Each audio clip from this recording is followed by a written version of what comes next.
क्योंकि प्रशंसा वाले तो प्रशंसा करते ही रहेंगे।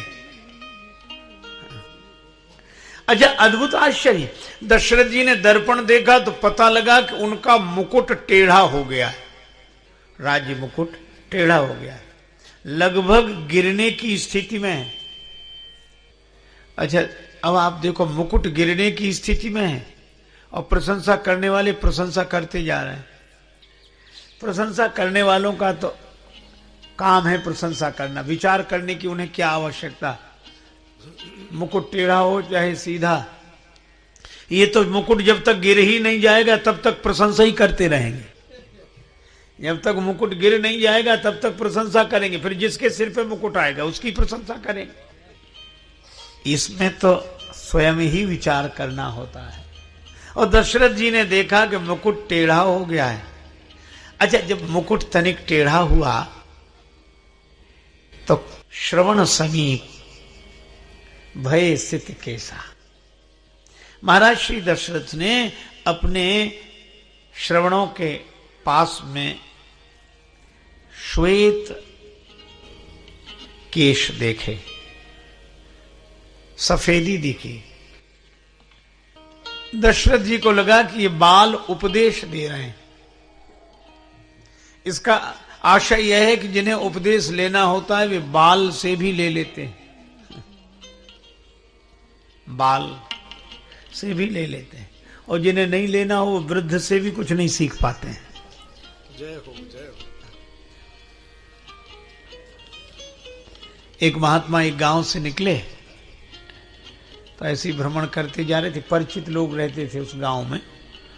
तो गांव का एक वृद्ध व्यक्ति अपने पौत्र को गोद में लेकर दुलार कर रहा था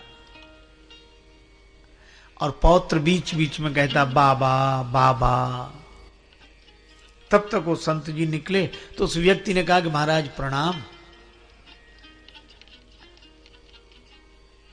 बड़े भाग्य आपके दर्शन हुए, हमें भी कुछ उपदेश करो, जीवन का कल्याण हो।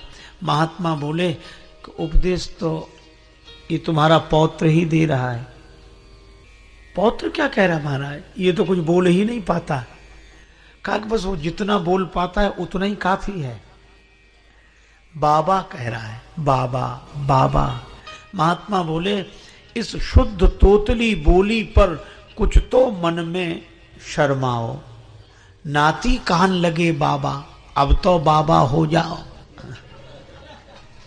महात्मा जी ने सोचा कि मैंने ऐसी अचूक बात कही है, इस पर अवश्य प्रभाव पड़ेगा। पर वह आदमी भी कम विचित्र नहीं था।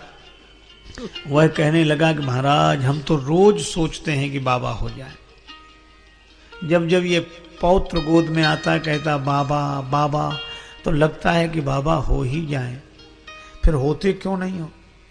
कहा कि महाराज दूसरी कठिनाई है, जब जब हम बाबा होने की बात सोचते हैं पौत्र की तोतली बोली से प्रभावित होकर, तभी बेटी का बेटा गोद में आ जाता है। वो कहता नाना नाना नाना।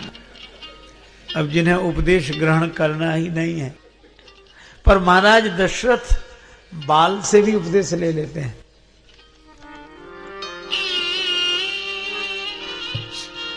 श्रवण समीप भय सित केसा, श्रवण समीप भय सित केसा, श्रवण समीप समीप समीप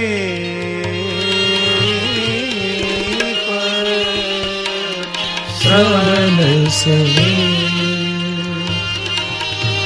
समीप श्रवण समीप।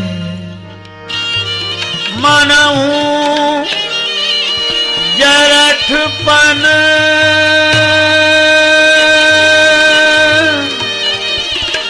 अस उपदेशा, अस उपदेशा श्रवण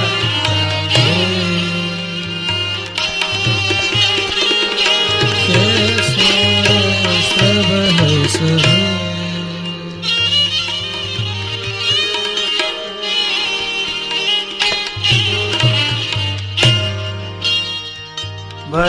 शब्द के श्रवण समीप, श्रवण समीप, श्रवण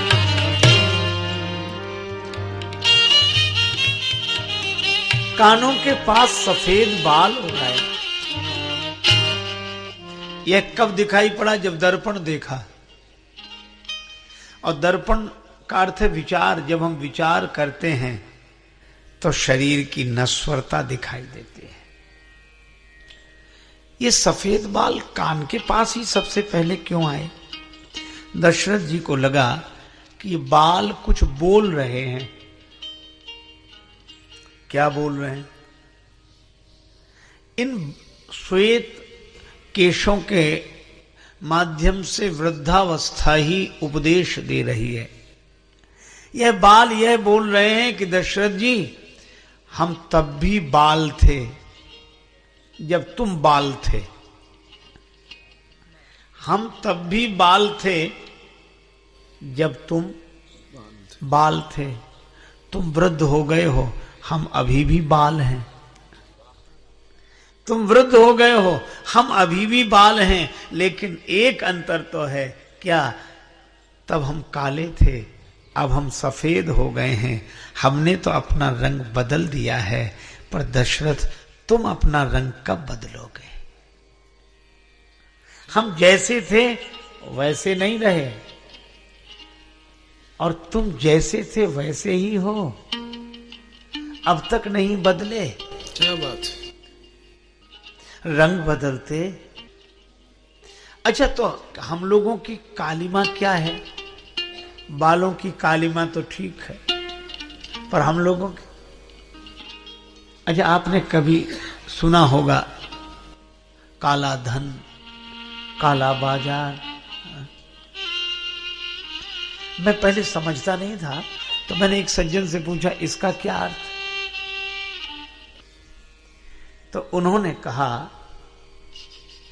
कि काला धन का अर्थ है जिसका हम हिसाब न दे सकें, चीज दूसरे की, कब्जा अपना। अब आप अन्यथा अर्थ न लेना, पर इसी सूत्र को जीवन की ओर मोड़े। हम मंदिर में क्या कहते हैं? तन मन धन सब तेरा, स्वामी सब कुछ है तेरा, तेरा तेरे अर्पण क्या लागे मेरा। ओम जय जगदीश हरे। ठीक है? तो क्या कहते हैं? तन मन धन सब तेरा। भगवान, तन मन धन सब आपका है। और ये तो मैंने नाम लिए, जो कुछ है सब कुछ है तेरा, और तेरा तेरे अर्पण क्या लागे मेरा। अच्छा कहते हैं कि नहीं?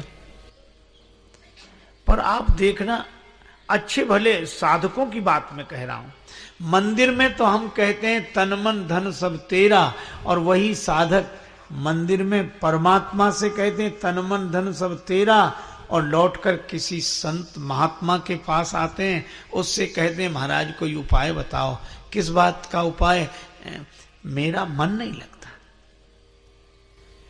है? तो भगवान भी हंसते हैं कि अभी हमसे तो कह रहा था कि मन तेरा, और बाहर निकलते ही कह रहा कि मेरा मन नहीं लगता। इसका अर्थ है कि हम कहते तो परमात्मा का है, पर मानते तो अपना है। और जिस दिन ये कहना मानना बन जाएगा, उसी दिन जीवन धन्य हो जाएगा। कहते हैं, मानते नहीं। एक महात्मा बड़े विनोदी स्वभाव के संत थे, वो कहते थे कि इस आदमी का तो बस नहीं तो ये यही कहे तन मन धन सब मेरा, प्रभु सब कुछ है मेरा। और आज के आदमी की नीयत तो इतनी खराब कि प्रभु पड़ोसी का भी मेरा, और इसका बस चले तो भगवान से भी कहे कि मेरा मुझको दे दो क्या लागे तेरा।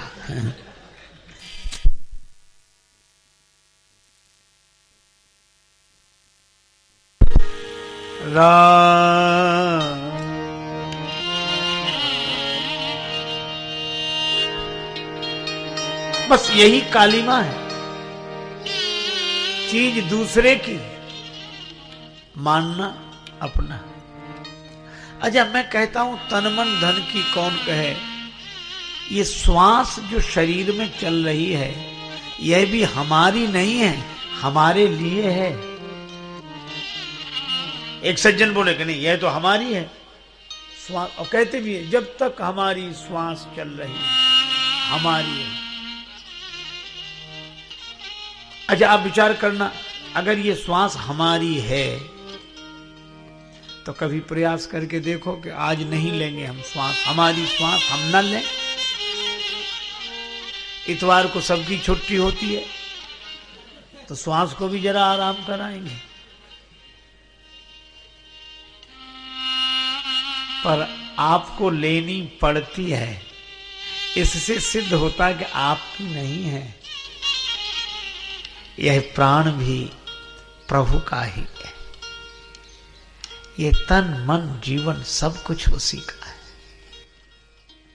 बस यह हम स्वीकार लें।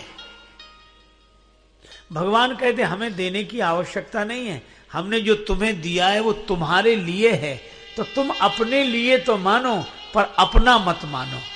अपना मानना कालिमा है, और जो मिला है उसे भगवान का कृपा प्रसाद मान लेना, यही जीवन की पवित्रता है। मालिक उन्हें बना देना। इसलिए दशरथ जी ने कहा मन ही मन कि मेरे जीवन की कालिमा इसी तरह मिटेगी।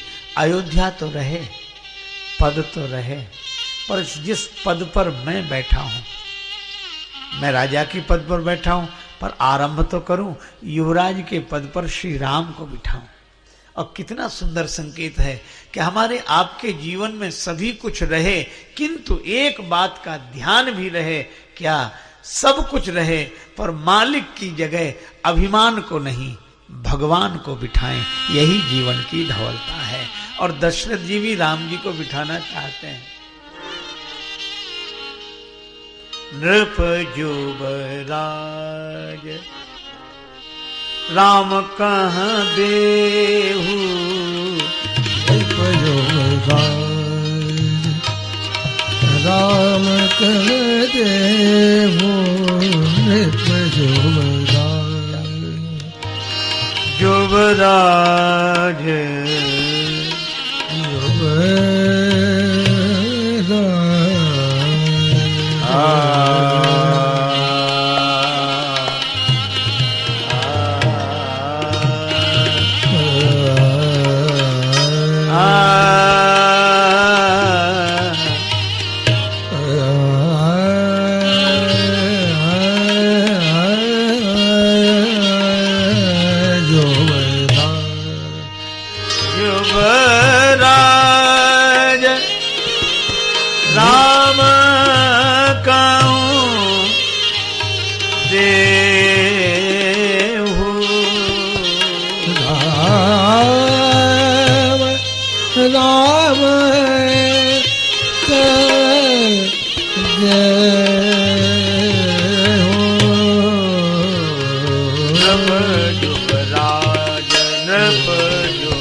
दशरथ जी के मन में ऐसा तो संकल्प हुआ कि मैं अपने रहते रहते युवराज पद पर राम जी को बिठा दूं। बस यही है, हम लोग भी यही सोचें कि इस जीवन के रहते रहते जीवन में जो मिला है उसके स्वामी के पद पर भगवान को बिठा दें। बस यही जीवन की सार्थकता है, रहते। और यह सोचकर वे गुरुदेव के पास आए। गुरुदेव, मेरे मन में यह भावना है कि अब राम जी को सब सौंप दिया जाए। जीवन का मैंने सौंप दिया सब भार तुम्हारे हाथों में। अब राम जी को सब सौंप दिया जाए। अगर आपका आदेश हो और आशीर्वाद हो। श्री वशिष्ठ जी ने कहा, राजन विलंब मत करो, बड़ा सुंदर विचार है। बहुत सुंदर विचार है, विलंब मत करो। बेग विलंब न करिए नृप। तो महाराज इस मंगलमय कार्य के लिए कोई शुभ मुहूर्त विचार कर बताइए। शुभ मुहूर्त। वशिष्ठ जी ने कहा कि मुहूर्त विचार करने की आवश्यकता नहीं है। क्यों? केवल विचार ही करना है। क्या शुभ मुहूर्त तो है ही है, शुभ समय है। कैसे जाना जाए? कि जब अपने मन में भगवान को अपने जीवन का भार सौंपने का भाव आए, समझ लो यह शुभ समय है। क्योंकि ऐसे विचार किसी पवित्र समय में ही मन में उदित होते हैं। इसलिए हाँ, एक काम अवश्य करें। बेगी विलंब न करिए नृप, साजिए सबुई समाज, सुदिन सुमंगल होई तब, राम होई जुबराज।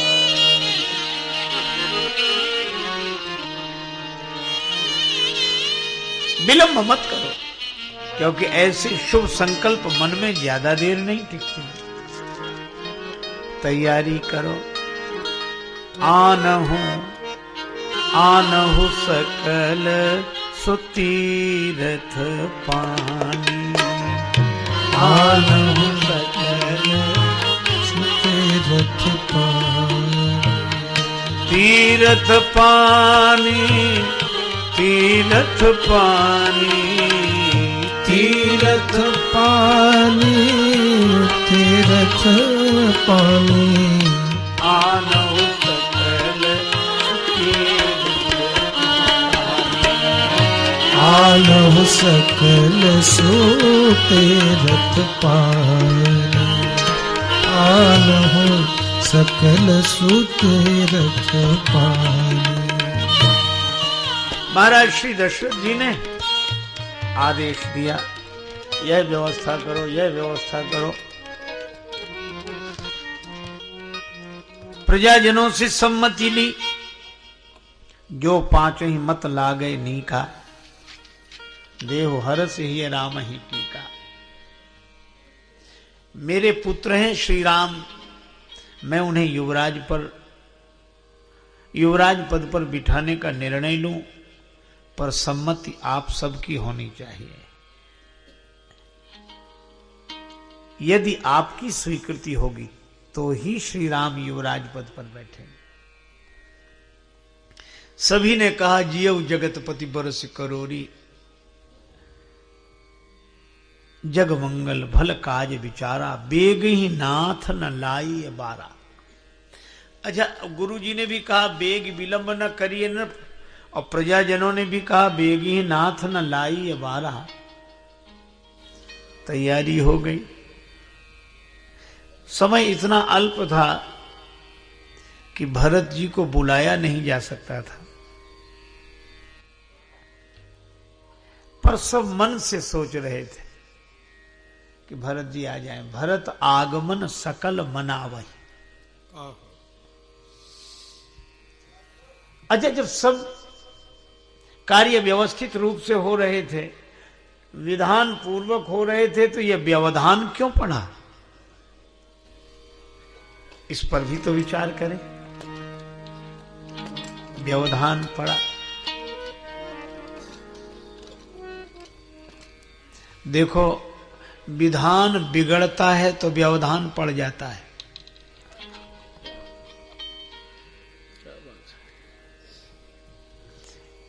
एक तो यह हुआ कि दशरथ जी ने प्रजाजनों से स्वीकृति सम्मति लेने के बाद जब पूरे नगर में हर्षोल्लास का वातावरण हुआ तो बाजे बजवाए तुलसीदास जी संकेत कर दें, सुनत राम अभिषेक सुहावा, बाज गहा गह अवध बधावा।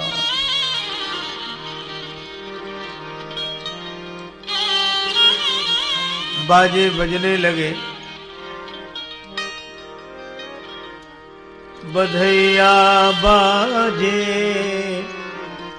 आंगने में, बधैया बाजे आंगने में, बधैया बाजे आंगने में, बधैया बाजे आंगने में, बधैया बाजे, बधैया बाजे, बधैया बधैया बाजे,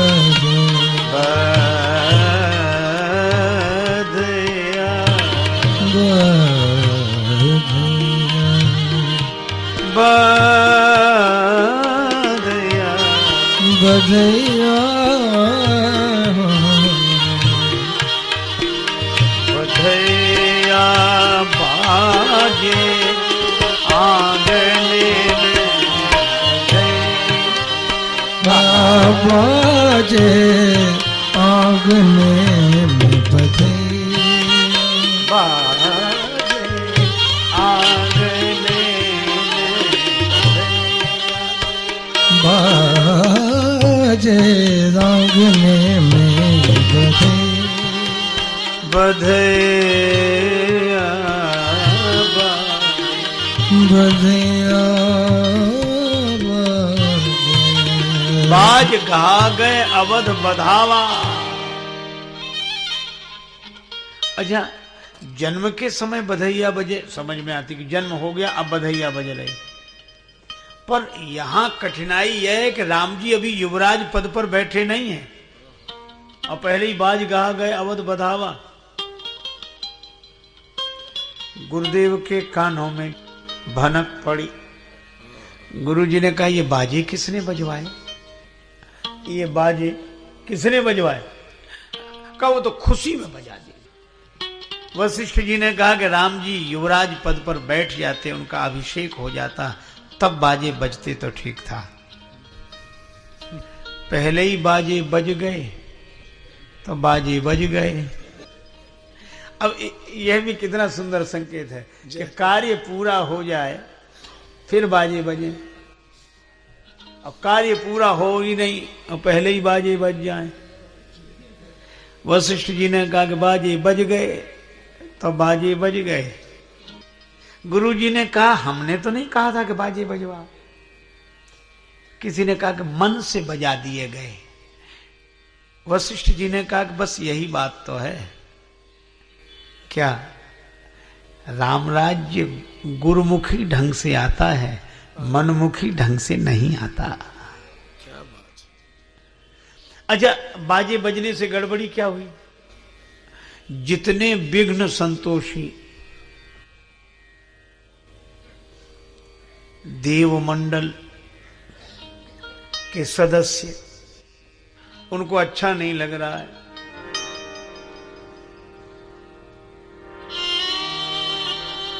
सुरन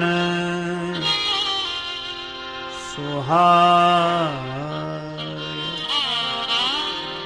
सुरन सुहाय,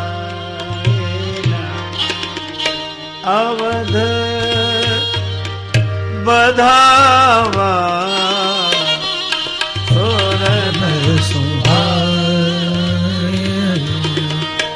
अवध बधावा, सुरन सुहाय, आ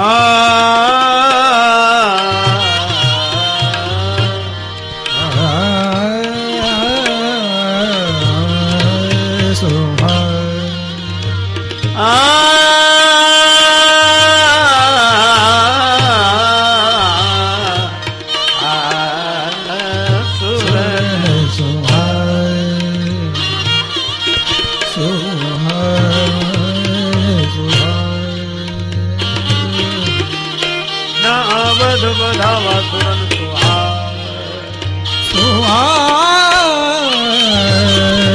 सुहाए सूरन सुहाए अवध बधावा सूरन सुहाए सूरन सुहाए सूरन सुहाए।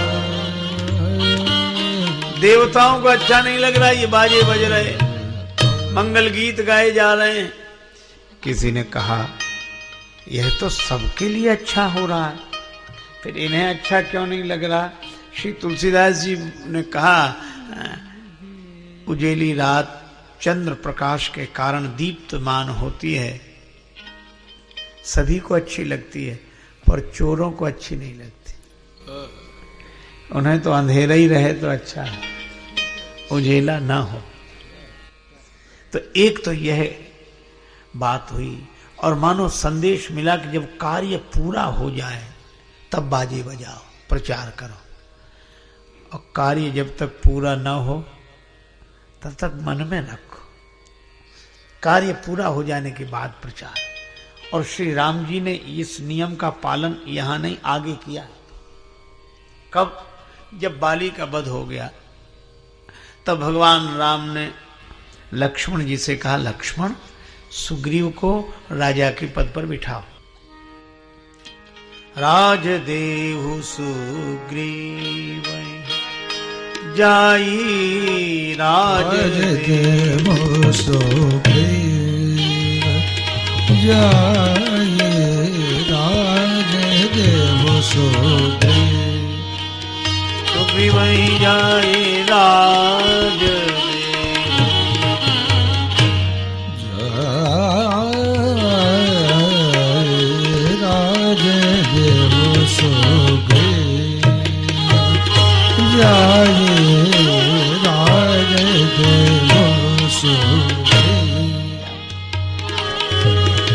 राम कहा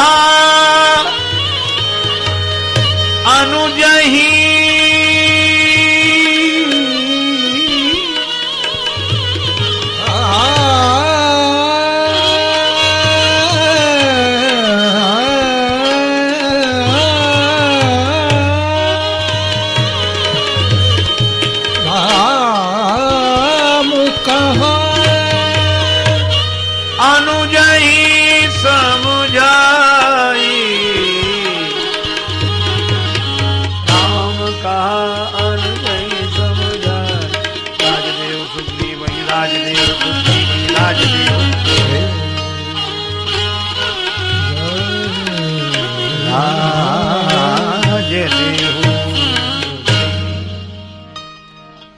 राम जी ने कहा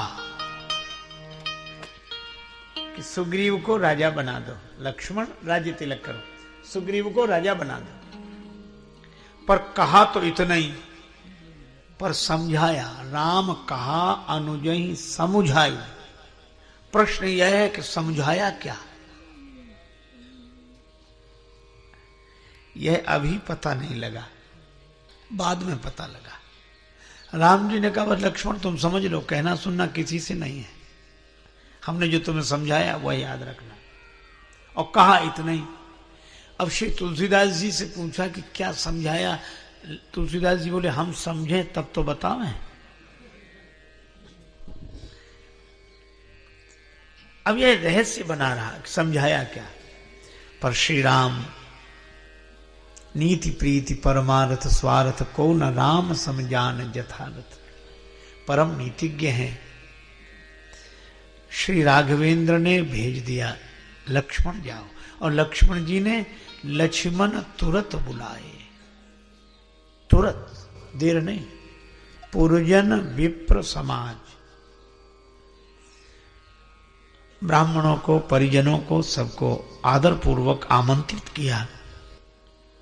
राजदीन सुग्रीव कहा, सुग्रीव जी को राजा बनाया।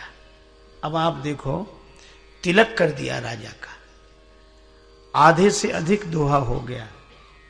पर अभी यह समझ में नहीं आया कि श्री राम जी ने समझाया क्या था। सबने जय जयकार की, सुग्रीव राज्य पद पर बैठे, तिलक हो गया, हो गया, हो गया, हो गया। श्री लक्ष्मण जी ने कहा अभी एक कार्य रह गया है। क्या? पास खड़े अंगद जी को बुलाया। अंगद तक को यह समझ में नहीं था कि हमारे साथ ऐसी अनुकूलता का व्यवहार होगा। अंगद क्यों बुलाया जा रहा? सबने कहा राज्य का अभिषेक तो हो गया, अभी युवराज का अभिषेक होना है। राज दीन सुग्रीव कहां, अंगद कहां युवराज। अंगद जी को युवराज बनाना यह समझाया था, पर कहा नहीं था। कहा इतना ही था कि सुग्रीव को राजा बना दो। बाद में श्री लक्ष्मण जी ने श्री राम जी से कहा कि प्रभु आपने इसको गोपनीय क्यों रखा? राम जी ने कहा इसलिए मैं सोच रहा था कि जो मेरे साथ दुर्घटना हुई वह अंगद के साथ न हो। मुझे भी तो युवराज बनाया जा रहा था, पर पहले ही बाजे बजा दिए गए, पहले ही उसका प्रचार हो गया तो मैं बन ही नहीं पाया। तो अगर अंगद जी युवराज पद पर बिठाए जाएंगे, इसका हल्ला मच जाता तो पता नहीं कौन सा विघ्न उपस्थित हो जाता। इसलिए अच्छे कार्य जब पूरे हो जाएं तभी उनका प्रचार करना चाहिए।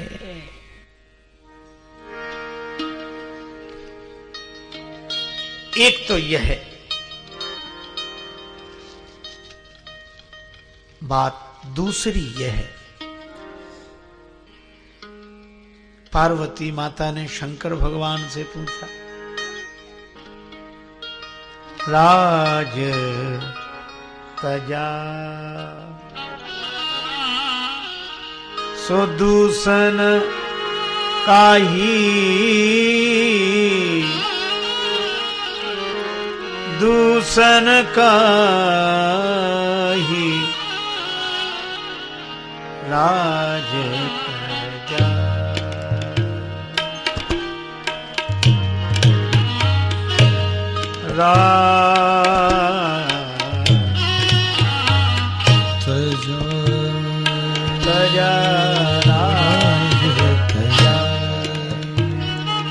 सो दूषण काहि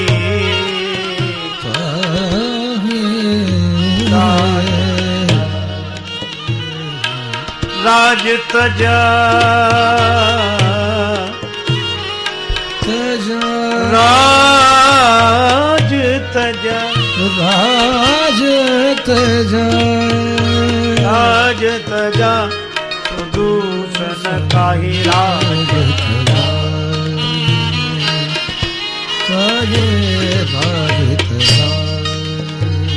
तजा तजा राज तजा, राज तजा दूषण काहि राज तजा, राज तजा, राज तजा। राज्य का त्याग क्यों किया भगवान ने? दोष क्या आ गया था? अगर इस दोष की दृष्टि से विचार करें तो दशरथ जी के कारण यदि राम जी वन को गए हैं तो भरत जी के कारण सिंहासनासीन हुए हैं। तो इसका अर्थ है कि दशरथ जी में जो दोष आ गया हो वह भरत जी में नहीं होगा। तो भरत जी की जब महिमा गाई गई तो कहा गया गुरु अवमान दोष नहीं दूसा। गुरुदेव के अपमान का दोष, इसका अर्थ है कि जो गुरुजनों का सम्मान करते हैं उनके जीवन में भगवान का पदार्पण होता है, और जहां गुरुदेव का अपमान होता है वहां भगवान उस स्थान को त्याग देते हैं। अच्छा, अपमान क्या हुआ?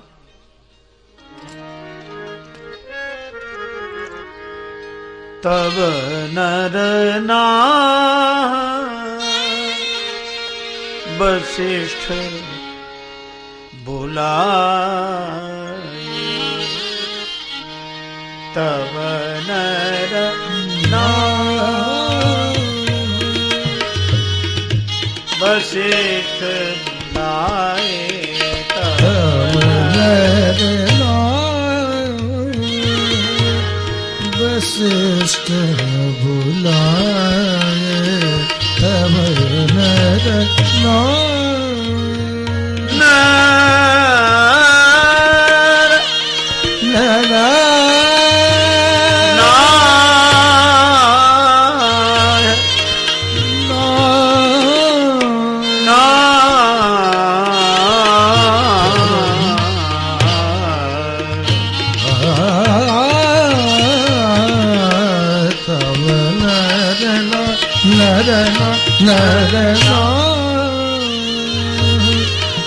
वशिष्ठ बुलाए तब नर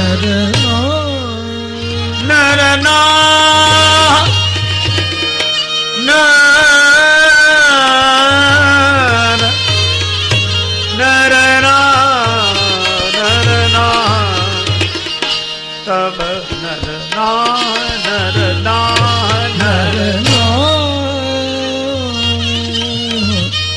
वशिष्ठ बुलाए।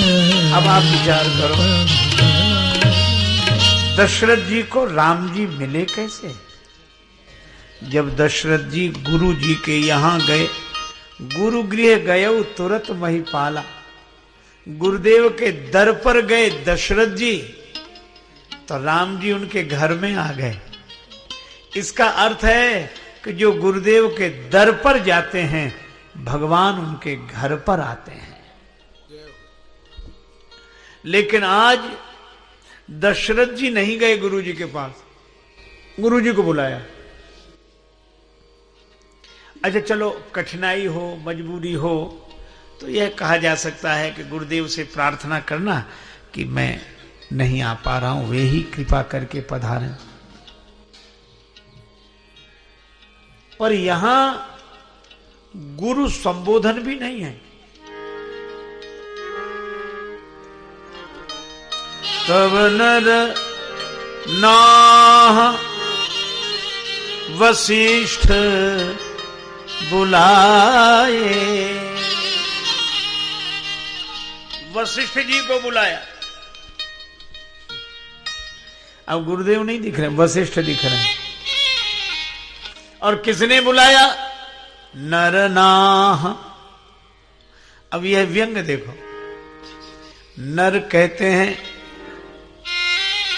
मनुष्य को, और नाह स्वामी, मनुष्यों का राजा।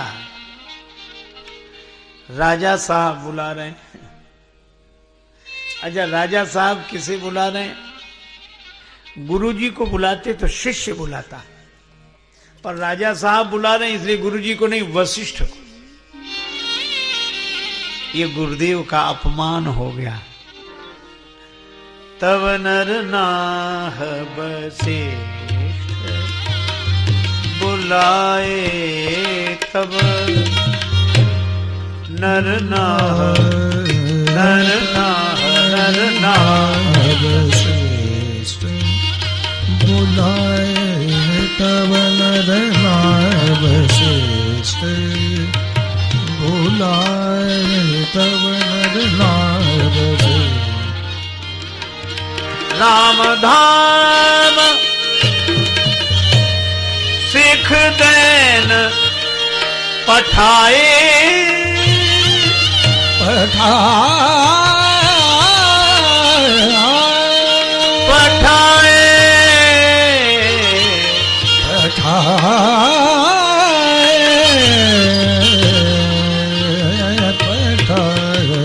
तब नर नाह वशिष्ठ बुलाए, तब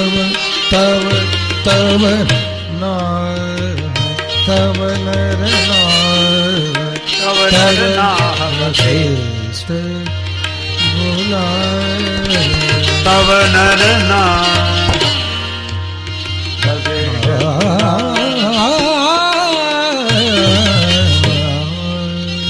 तब नर नाह वशिष्ठ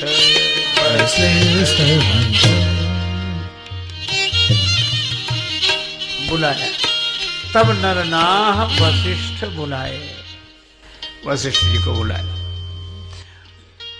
सेवक आया कि राजा साहब बुला रहे हैं।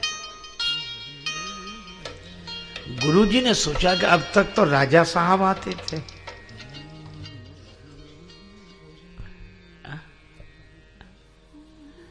आज राजा साहब बुला रहे हैं।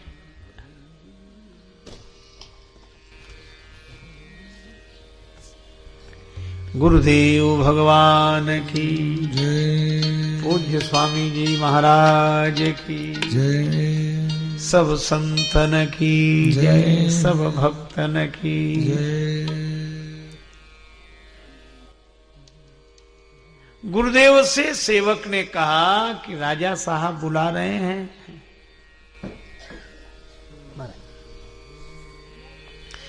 तो गुरुजी को आश्चर्य हुआ कि अब तक तो राजा साहब आते थे, आज राजा साहब बुला रहे हैं। तो गुरुजी से किसी ने कहा कि आप मत जाओ, आप गुरु हो, अपनी गरिमा में रहो।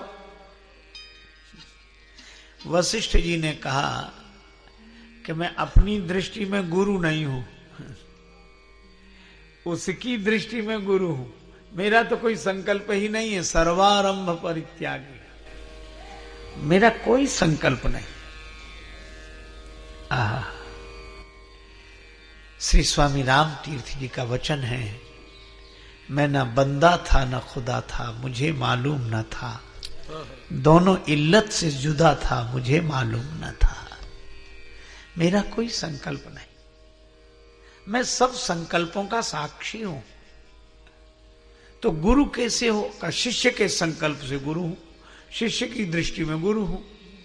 तो फिर उसने तो आपको गुरु नहीं समझा, लघु समझा, इसीलिए तो बुला रहा है। तो वशिष्ठ जी ने कहा कि अब उसका संकल्प है, वो गुरु समझे तो मैं गुरु हूं, वो लघु समझे तो मैं लघु हूं, पर मैं अपने स्वरूप में न गुरु हूं न लघु हूं। वो गुरु समझेगा तो कल्याण उसका, और लघु समझेगा तो पतन उसका। गुरुजी चले गए। तब नर नाह वशिष्ठ बुलाए, तब नर नाह राम धाम सिख देन पठाए,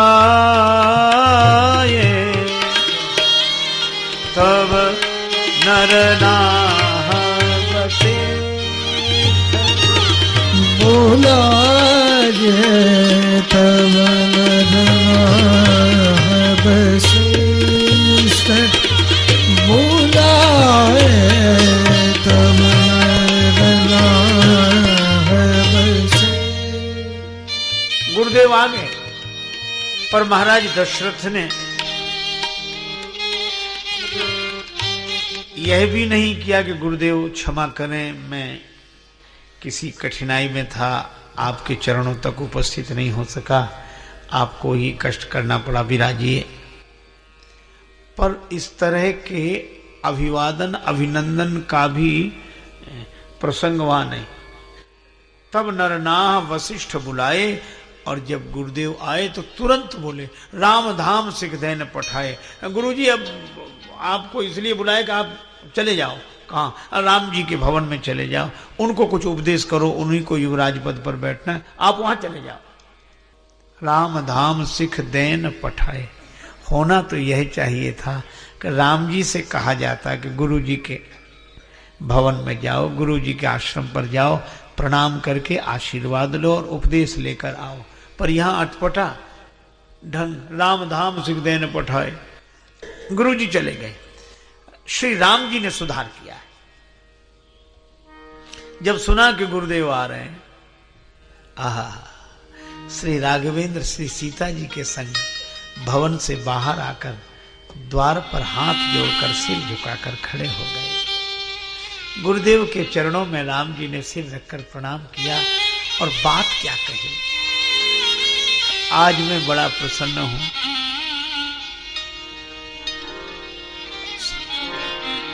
सेवक सदन स्वामी आगमनु, सेवक सदन स्वामी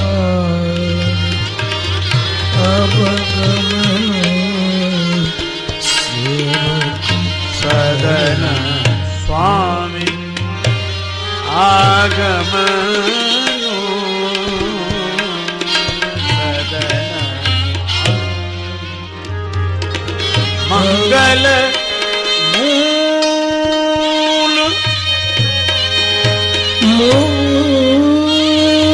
अमंगल दमनु,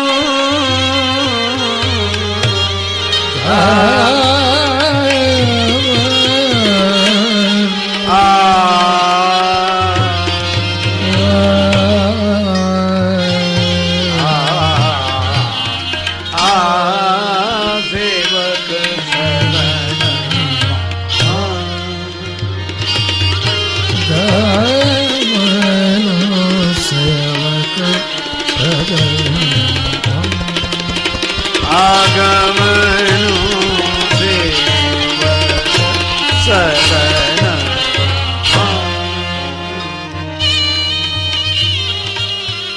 श्री राघवेंद्र ने कहा, गुरुदेव भगवान पधारे हैं तो सेवक के भवन में स्वामी के श्री चरण आए। यह घड़ी तो मंगल का मूल है, कल्याण का मूल है और अमंगल का हरण करने वाली, दमन करने वाली है यह घटना। किंतु गुरुदेव यह उचित नहीं हुआ। गुरुजी ने मुस्कुराकर देखा, राघवेंद्र उचित क्या होता? राम जी ने कहा, गुरुदेव उचित तो यह होता कि मुझे वहां बुलाया गया होता, पिताजी मुझे आपके पास भेजते। तदपि उचित जन बोल सप्रीति, सिखइय नाथ कहिए अस नीति। मुझे बुलाया होता, प्यासा